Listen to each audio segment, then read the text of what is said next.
Three different options presented. The third included the option for family separation.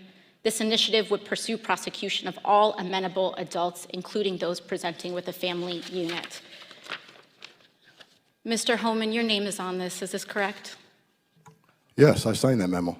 So you are the author of the family separation policy? I am not the author of this memo. You're not the author, but you signed the memo. Yes, a zero tolerance memo. So you provided the official recommendation to Secretary Nielsen on for the United States to pursue family separation.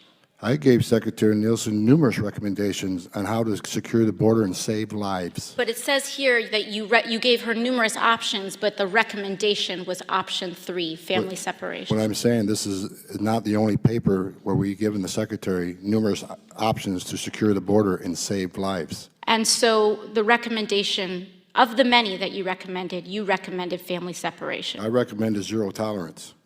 Which includes family separation. The same as is with every U.S. citizen parent gets arrested when they're with a child. Zero tolerance was interpreted as the policy that separated children from their If I get arrested for DUI and I have a young child in the car, I'm going to be separated. When I was a police officer in New York and I arrested a father for domestic violence, I separated that father from his family. Mr. Homan, with all due respect, legal asylees are not charged with any crime. When you're into the country illegally, it's violation 8 United States Code 1325. Seeking asylum is legal. If you want to seek asylum, you go through the port of entry, do it the legal way. The Attorney General of the United States has made that clear. Okay. Mr. Chair, the memo is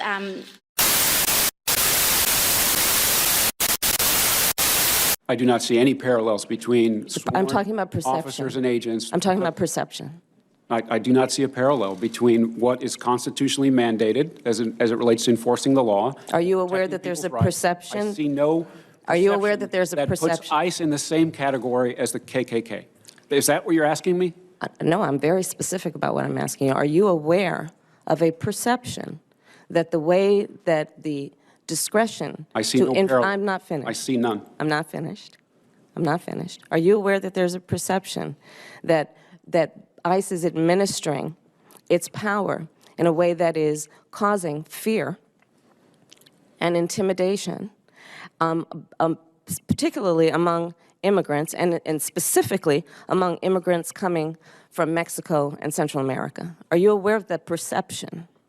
I do not see a parallel between the power and the authority that ICE has to do its job and the agents and officers who do it professionally and excellently with lots of compassion. Sir, how can you be the head of an agency and be unaware of how your agency is perceived by certain communities? There is a lot of perceptions in the media and in the public that are incorrect about the agency. But the perception exists, would you agree?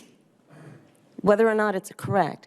And wouldn't you agree then that if that perception exists, there might need to be some work done to correct the perception? I do want to advocate for the workforce, the vital public safety mission that they have to protect the homeland. And I think more people need to know how valuable they are to the society. So I agree with you on that.